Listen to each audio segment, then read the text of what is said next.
The National Football League is rigged. Or is it?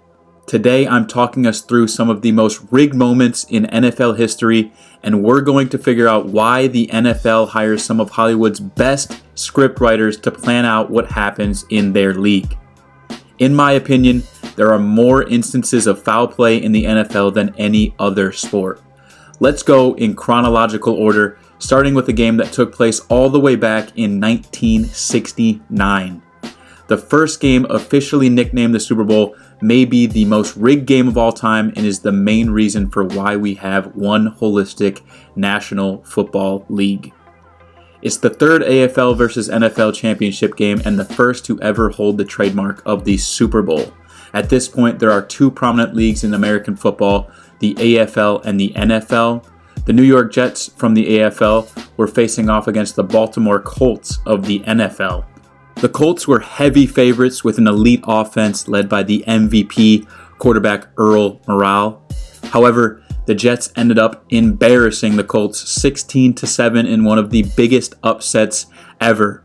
You may be asking yourself, what's the deal? It's just an upset. It's not that insane. No, it wasn't just an upset. Prior to this game, the AFL had been embarrassed in the first two Super Bowls. If the AFL ever wanted to merge with the NFL and form the great league we know today, something was going to have to change. Which is where the fix comes in. Many believe that the Colts players had been paid off intentionally to lose the Super Bowl with large amounts of money, obviously, in order to allow for a case to be made for the Super League merging the AFL and NFL. With an AFL team finally winning the championship and not getting embarrassed, many executives and owners would open their eyes to the possibility of a merger. What a great start for a league whose core values today include integrity. I could go on and on of specific instances where the league's integrity has been in question, and I will. The Tuck Rule in 2002, happening in an AFC divisional game against the Raiders and Patriots, was the main reason the Patriots dynasty even began in the first place. With the game on the line, Charles Woodson appears to strip the GOAT, Tom Brady, initially being ruled a fumble on the field. However, referees decided after a lengthy review that because he was bringing the ball forward, it should be ruled an incomplete pass. The Patriots go on to win this game and the first of many Super Bowls, creating the greatest dynasty the league has ever seen, bringing in a whole bunch of money and publicity to the league in the process. Next is the Hail Mary. NFL officials had been on strike in 2012, meaning the league was dealing with replacement refs who called games almost as bad as Tony Dungy.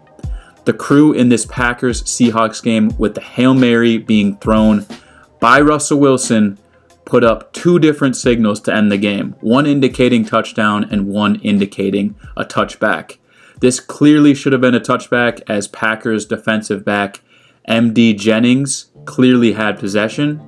However, obviously, this is ruled a touchdown, ending the game. Crazy enough, only a few days later, the replacement ref era comes to an end, with the official NFL Ref Association agreeing to a new deal, maybe in part due to what they had just witnessed on Monday Night Football while sitting at home.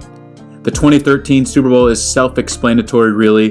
The Ravens were blowing out the 49ers in the Harbaugh Bowl, and right on cue, Roger Goodell makes the call that something had to be done. Mysteriously, in a billion-dollar dome, the lights go out, killing momentum and almost allowing for an all-time comeback by the 49ers. My man Roger just had to make sure the Super Bowl between the two brothers, Jim and John, lived up to the ratings expectations by avoiding a blowout.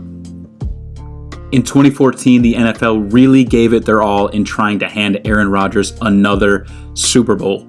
Dez Bryant clearly catches this ball, but after another review, it's overturned, allowing for superstar Aaron Rodgers to continue his playoff journey that season.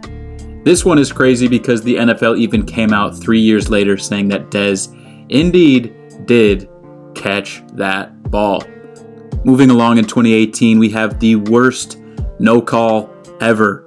Of course, happening in the playoffs, benefiting a young phenom coach, Sean McVay, and his large market newly relocated LA Rams. Nickel Roby Coleman almost murders Saints receiver Tommy Lee Lewis before he even has a chance to catch this ball. The clear definition of pass interference, but of course it's not called. The Rams defender later on even admits that he wasn't even going for the ball. He was intentionally committing pass interference because he knew he got beat, and it still gets missed. This game between the Steelers and Bears in 2021 is a bit meaningless, but this ref should be fired either way, and I'm a Bears fan, and this is my video, so I can include whatever I want. The Bears' Cassius Marsh comes up with a huge sack that will give Justin Fields and the Bears the ball with time to come back from down 3. It's 4th down when all of a sudden, Tony Corrente clearly knocks into Marsh intentionally, making it look like Marsh hit him, and throws a flag to extend the drive.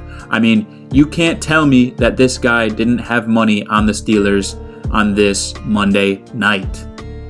And then finally, why I made this video really, and what has everyone up in arms recently, the NFC and AFC championships of 2023.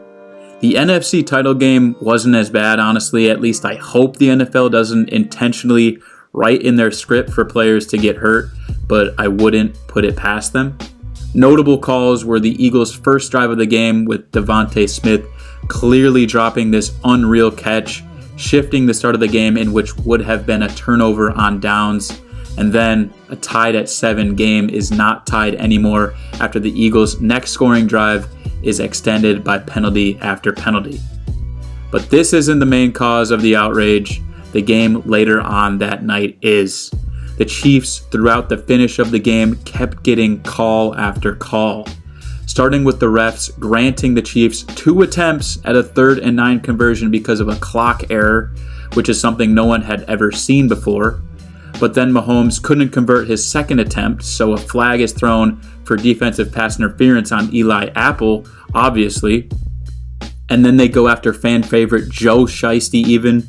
Joe Burrow clearly gets hit late here with no call. You know Pat Mahomes is getting this call right away. Then also in what could have been his game-winning drive, intentional grounding is called here with a clear receiver in the vicinity of the pass. But it gets worse. It keeps on getting worse. The Bengals go on to punt, and the refs clearly miss a blatant block in the back on a huge return, setting them up perfectly. Consequently, right after this, Pat Mahomes, during that drive, is running at full speed out of bounds, and Joseph Asai is called for unnecessary roughness, setting up Harrison Butker's game-winning field goal. I mean, just listing off that sequence of events in 1 quarter of play has me exhausted. But again, you can't blame Goodell. This game was the perfect storyline all season, the Super Bowl, I mean.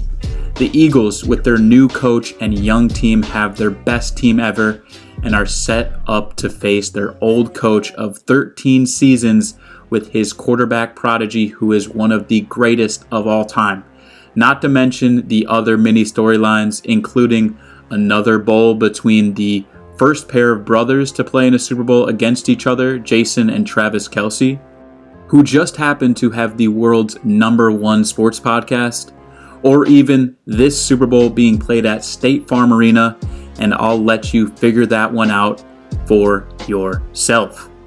Either way, the NFL wasn't allowing any other outcome out of those 2 games, the NFC and AFC championship game, just like how they have been influencing games since Super Bowl III.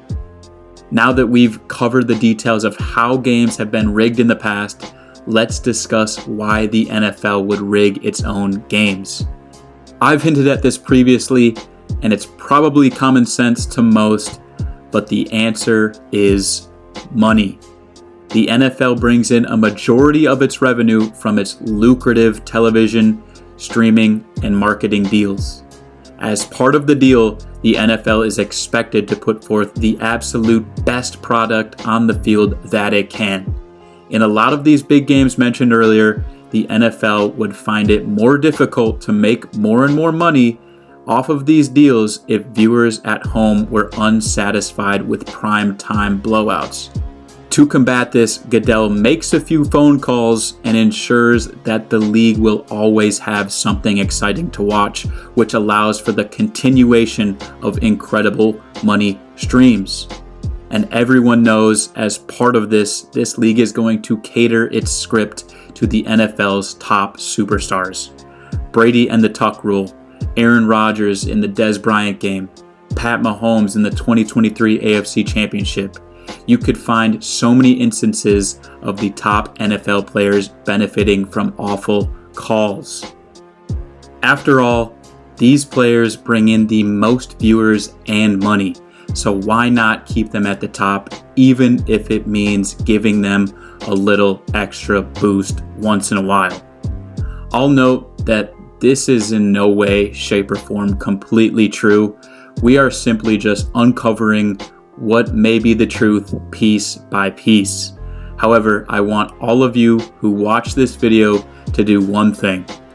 The next time there's an unbelievable comeback or a huge upset or especially repetitive calls from referees that benefit a certain team or player, make sure you always keep in mind that there is probably someone pulling the strings to achieve an ulterior motive, and that is most likely the man himself.